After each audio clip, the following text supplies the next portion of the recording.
was gonna kind of roll with it. Tend to that. Welcome to Reckoning Brothers, everyone. Thank you for joining us. If you are joining us, I'm kind of drunk. no a little bit. shit.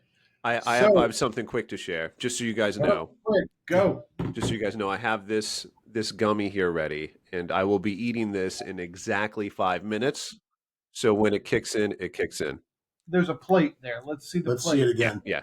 That's because I like to live my life classily, with Where's class. the gummy? I don't see a gummy on that thing. There's a gummy on this plate. That little red thing. Why do you have that gigantic plate for one little gummy? He's It's trying the to be smallest plate I have. He's very classy, Josh. Yeah. I live my life a certain way, and I ask you, please respect the way I live my life. I like to live my life with class. I don't know what's wrong with All right. it. Like to live Fucking my life with judgment class. flying to me this He evening. likes to live his life with class, but he's fucking blotto on the fucking gummy. And then he's wah, wah. Go ahead, Scott. That happened like 5 times, and you act like it happens every time. You look really good today, though, He's pretty Scott. handsome. What do you got? Got something for him? You mean like Scotty's so hot? Yeah, Scotty's hot. Scotty, you're so hot that bartenders at ski resorts are going to start calling it Scott buttered rum. Mm. Nice. Scotty, you're so hot. You're so hot that alcoholics are going to call their late night drinks Scott Toddies. Man, he's quick today. Good job. You're doing a really good job with that. I'm flattered. Thank you. Scotty, you're so hot that Hillary Clinton keeps you in her bag. Oh, because she always keeps like Frank's hot sauce in her bag. I remember. Yeah. Which she never, I guarantee you, not a day in her life has she ever had hot sauce in her purse. That was pure pandering. Yeah. No, she made that shit up. Let me just say, She made it up. I'm sure she did. But if I was a woman and I carried a purse, there'd be some hot sauce in there, right? You are a woman Or and you salt. do carry a purse. Salt, hot sauce. What else would you put in a purse? Booze. Josh, have you ever carried a fanny pack? Have you No. ever walked around with one of those? No. Okay, never mind. Yeah. I was gonna call you out on your lies because I can't imagine you would have one in a fanny pack. Let me backtrack. 1989, when I was 8. Yeah. Did you have hot sauce in it? No. Then you're a fucking liar. You know what I had in it? M&M's, because that's what All right. 8-year-olds eat. Scotty, you're so hot, Matella's going to start calling them Scott Wheels. All right, that was pretty good. That Okay, was good. we're going to have to make a rule. As much flattered as I am, the constant hitting on me is getting to be Show us your a boob. little over the top. And I'm not even going to wait the full 5 minutes. I'm taking this now. Josh, we Yeah. were jerks to you last time, and I apologize. I'm sure Mark has already apologized to you. I have not. No, he has not, and he will not. Let's roll with it. You ready? I'm ready to go. All right. So last time we covered what belief did you hold strongly that you completely changed your mind on. We got Mhm. good answers out of that. Yep. I had one that turned into a whole thing. I remember. There was another one. How do you maintain friendships with people whose worldviews are drastically different than yours? Mhm. You were very curt and dismissive on that one, by the way. Don't talk to them. Don't talk about it. I think we kind of both had that answer, though. I'm Yeah. going to take my own blame there too. So we never got past that, right? Well, I don't think we went any further. You gave us a preview, though, of the Preview. question. So reiterating, what is the hill you're willing to die on, ideologically speaking? Scotty, you go first. Ah, fuck! I was going to hope you were going to go first on that one. You want me to go first? I'll go first. Yes. Man, well, there's several. I guess number one would be, gosh, I don't know what number one is. So I got saw. one. I saw. What? Let me Go just ahead. comment. Look, I saw an SNL thing recently. It was Walton Coggins. You know who that is? The actor? Yeah. Yeah, he's great. Guns. Vice Principals is one of the funniest roles ever. Is him. Oh in that. yeah, is fantastic. But he's way better in Justified. Sorry. Hmm. If you haven't seen Justified, I haven't. Absolutely. Fantastic. But his thing, he was doing a skit, and they were in the Constitutional Convention or whatever, 1776, and they're drafting the Constitution, right? Is that what it is? Yeah. And they said, okay, what should be the Second Amendment? He's like, guns. Guns. They're like, do you care to elaborate? He goes, guns. That is pretty great. That is pretty great. It goes into a whole thing, but the whole roundabout thing is he goes, at the end of it, he goes, the First Amendment is you get to say whatever you want, right? And they said, yeah. So why wouldn't you want guns to be your Second Amendment? Got to protect yourself. Go ahead. All right. So the hill I'm willing to die on. So culturally, I think the hill that I'm willing to die on is don't trans little kids. Do not medically and surgically trans That's a good one. minors. Stop it. And stop advocating for it. Stop doing it. Stop creating. Yeah. I'm willing to die on that hill. Stop doing that. Leave the kids alone. That's why the trans movement's going to lose in the end, because they never left the kids alone, and the whole sports thing is such a losing issue too. Men and women's sports. It's a 90-10 issue. Oh yeah, absolutely. So that's a cultural issue, a political hill that I'm willing to die on. An ideological hill. An ideological. The communism is just as evil as fascism. Both result in dictatorship, mass murder, economic misery, and loss of all freedom. The only differences between the two are trivial. They're marginal. Like nothing else matters once you lose those 4 or 5 things. Like any other difference is nuanced. So the fascists allow a little bit of free market. The communists don't allow any free market. Blah blah blah. One is more nationalist. One is more globalist. Fuck all that. Well, you've lost everything. You've lost it all. So the ideological hill I'm willing to die on is that one should be just as stigmatized as the other. Shouldn't we wait for real communism to be tried first? Yes, and you've just become the meme.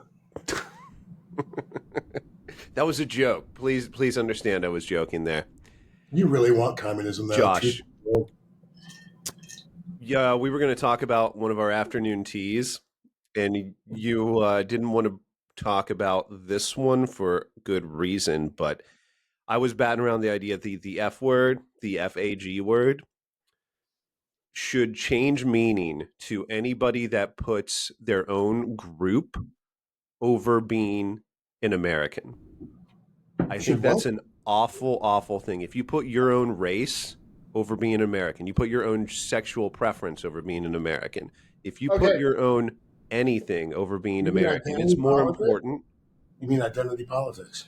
Can I just essentially, yeah, any kind of identity, but I want to expand it beyond identity politics. It's your race, religion, creed, anything. If you're an American, that needs to be priority number 1 as far as your value system goes. Absolutely. Real basic American shit. I never really believed that until, I don't know, 10 years ago or so. But now I really think that that's so imperative. Absolutely. And I think it's narcissistic personality disorder for many, if not the majority, if not the vast majority of people that elevate something else about themselves over and above being an American. Right? Whether it's, your transness, your gayness, your skin colorness, your whatever it is, right? So I think, and I see and all of us see a lot of narcissistic personality disorder online, and it's very sad. It's very disheartening. I've never seen anything like it. We didn't have it when I was growing up. I know I come from a different generation, and I'm like 3 or 4 years older than both of you guys. So I'm sorry. Yeah. You are several times over. So what do you think about this? This is something I'm actually having a hard time formulating or finding out how I feel about this. If you're already, no, that's not physically possible. If you're an immigrant, right? Like, let's say you're an Armenian immigrant, right? and you're really concerned about Azerbaijanis invading one of your Armenian province and all that shit that's been going back for, I don't know, hundreds or thousands of years between those two. I kind of want you to shut the fuck up if you're in America and you're an American citizen. I kind of don't really want to hear your shit because there's Azerbaijanis living here as well. And I don't want your shit here. If you're Israeli, I don't want you here bitching about Palestine. If you're Palestinian, I don't want you bitching about Israel. I think I'm kind of there's a gray areas there. Like, yeah, if you're a Mexican born and you're rooting for the Mexican soccer team, like I don't really give a shit.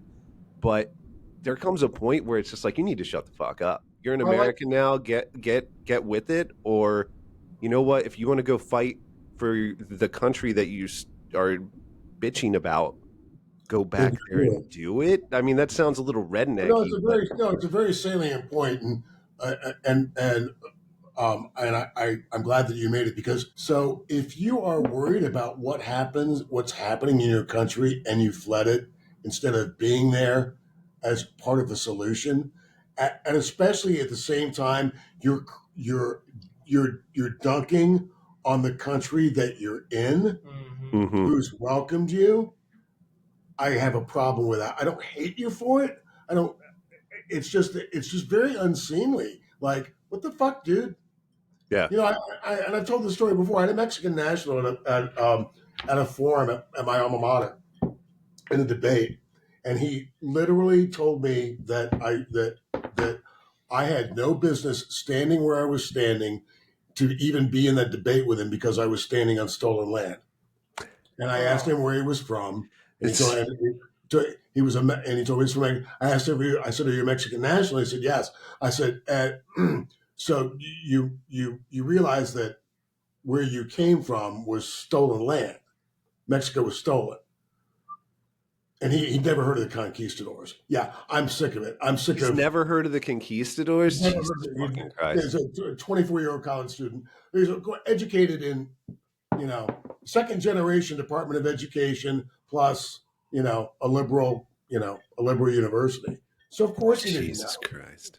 That's okay. so pathetic. Sorry, Hill you Josh. die on.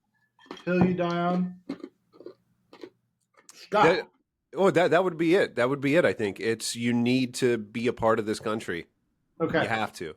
Everyone's welcome because it's so important. Let me just finish off real quick with this. It's so important that everybody's welcome, no matter what your race, religion, creed, gender, sexual preference, trans, any of that shit. It's so fucking important that everybody's welcome. Part of that means you have to fucking leave your fucking bigoted, backward shit back there. You don't get to have it. You need to shed it. I know it might be impossibly fucking hard. I can't even imagine the difficulty. If, like the previous example, Armenians and Azerbaijan, it must be an enormous burden, the likes of which I can't possibly imagine. And I don't fucking care. Figure it out because you're part of this. No, and again, I just want to chime in real quick. No, yeah, my ancestors were burned alive in their tiny little huts and their tiny little villages by King George III, and I honestly don't give a fuck.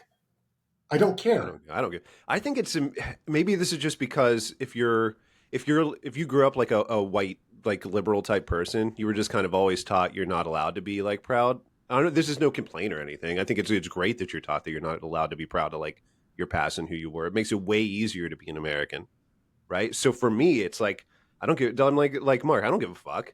I don't give a fuck what my ancestors did or where they came from. They can fucking eat a dick. I don't give a shit. I'm an American. Yeah. I'm here. It's what I do with my life and the decisions I make and the people I know and the people I care about. Not dead motherfuckers. I don't give a fucking shit. I like it. I like it. Nobody. Let's just nobody alive had anything to do with any of that shit. Right. And let's South Park did a great rendition on Harley motorcycle drivers with that. Have you seen that? Oh, the F word? Yeah. But that's what my point. Anyone who isn't what I said is the F word. Or they're at least acting like the F word. Not said eat a dick a minute ago. Yeah. Because eat a dick. Did he say that? Did he say that out loud? And the gummy hasn't even kicked in yet. All right. Mark, I would like you Yes. to let Scott answer this question. Okay. Because you have a lot of fantastic fucking examples. Mm-hmm. Of how hot he is? Well, he is hot. But I want to hear his answer. Okay. And then you can jump into your answer. Okay? How have your core values been shaped by the men in your life? Ooh. How have my core values been shaped by the men in your life? I'm not the truth is one of those men that helped shape my core values, at least in my adult life, is Mark. And that's just fucking true. That's fine. And I'm not trying to feed his fucking ego. But when it comes to my like libertarianism in that taking off, buddy, me too. Well, well, he helped with like my later on like it's like the like embers of libertarianism is where Mark really helped that for me, and it basically made me full blown into that and individualism. I was starting into that, and Mark just helped accelerated it. So he was huge into that value. That's such a big part, and like the men in my family growing up, dad, uncles, that kind of stuff. It just they did have an impact, but it was also real basic shit. Golden rule type shit. Even though that's super basic, it's so fucking important. And did your dad spank you? my dad did not. My mom did. She used the belt. She was a belt whapper. Scotty's gypsy mom was like my dad. Dad and mom both. They told me go pick out a belt. Your mom never spanked you. Oh yes, she did. I never had to pick it out though. She just had the one belt. So you've one up me there. My mom read Dr. Spock, and so she didn't believe in spanking Mm. for the longest time. And then she came around that spanking was necessary, but only after I was born and became, above a certain age, like a toddler, and then, but she still wouldn't spank me. She would just go, wait till your father gets home. Oh, well, that's right. Classic. That is classic. Your father gets home. Well, my parents were very smart. And even though, my mom was kind of like, in a way, kind of like for the day, they wouldn't have referred themselves to, they wouldn't have used these words, but for her day, she was kind of a little bit of a progressive feminist from New York, etc. Individualistic, yes. Like when my father was gone off to war, she didn't say, she wasn't the movie housewife, she wasn't the movie wife showing us kids like, dad's picture every day. Hey, your dad's off fighting the war. He's a hero. No, she was doing her shit, doing the work. And, and. But that had trouble. Huh? That caused trouble with my brother and sister. Right. It didn't cause trouble with me so much. It caused trouble with my brother and sister because. Who's this guy? Yeah, because my dad was gone my brother and sister were a year old and an infant when my dad left, and then when he got home, when he got home from Korea, because he stayed, during the occupation, they didn't know who he was, and so all of a sudden, and my sister adjusted to it pretty well. Here again, I wasn't born. I just know about this from hearing about it, growing up from both parents and from my brother and sister. That caused problems. I had a lot of great role models, great male role models, and it was because of my father. So I adored my father. He was a great man. He taught me a lot. He was constantly instilling me with knowledge. He was every once in a while beating my ass because I needed it, but because of that, because my father was a personal hero of mine, I had an affinity for other heroes, and and I loved music and I loved sports. So, Count Basie was a hero, Willie Mays was a hero, Muhammad Ali was a hero.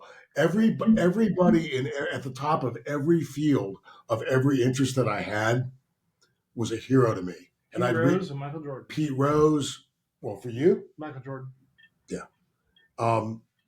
In my personal life, the people it was my father, his fighter pilot friends, his fighter pilot buddies, and our military family, right? So, and those guys were They were great people.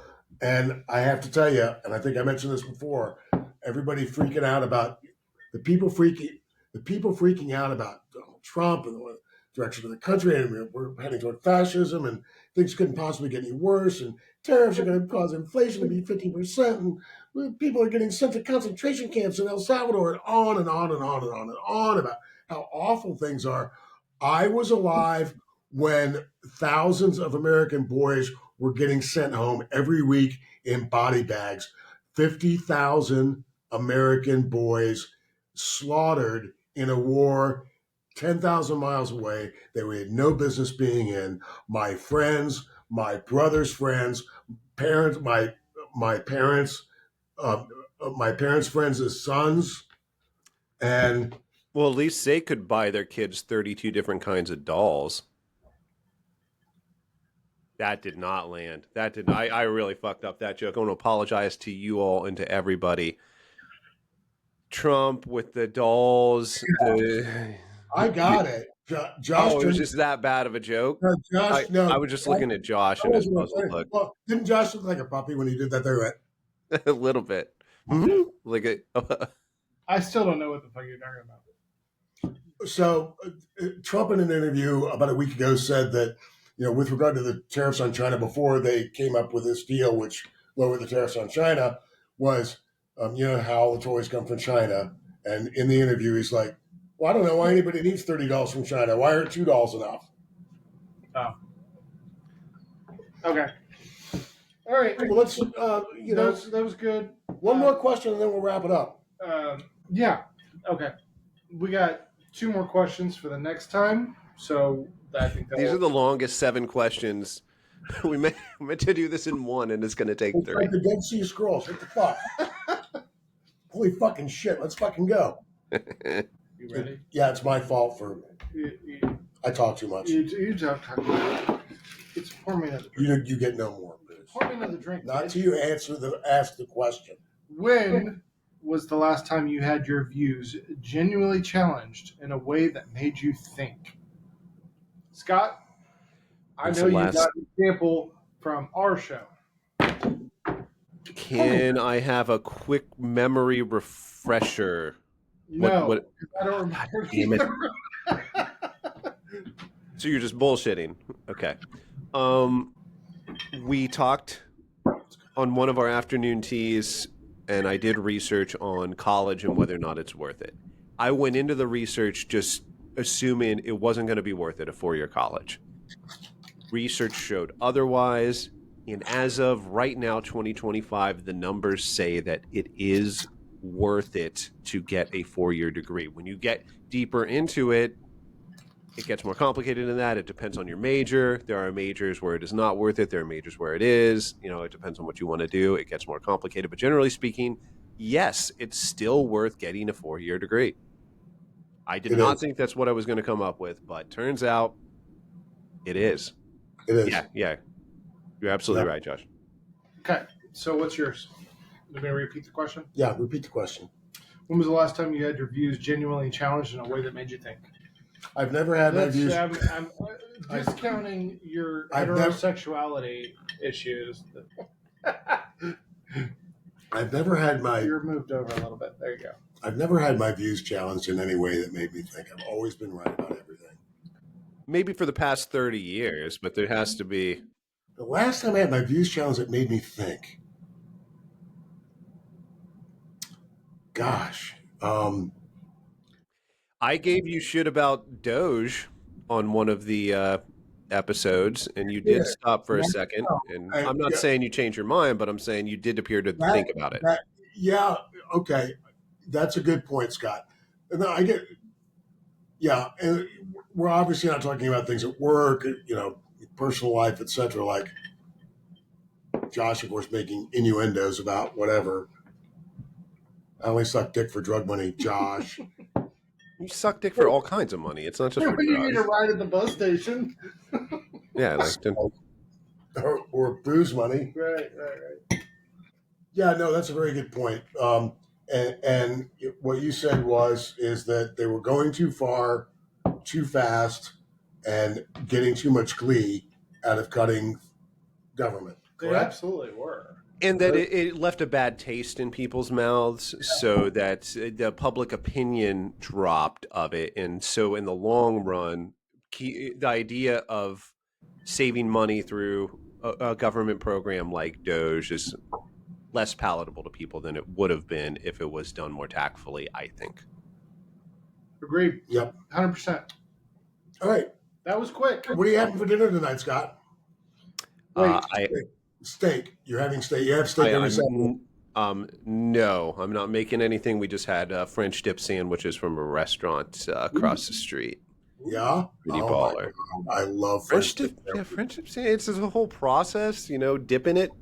It makes you feel fancy. I would. And you know how I like class. I mean, finish that. I would. Don't class. finish that. We don't want to hear it. Okay, so preview for next time. Do you think it's possible to separate someone's political beliefs from who they are as a person? Question number 6. Question number 7. What belief or value do you wish more people understood about you? We will tackle those next time, and that is it. Good night, everybody. Scotty, I love you. I love you guys too. Good night.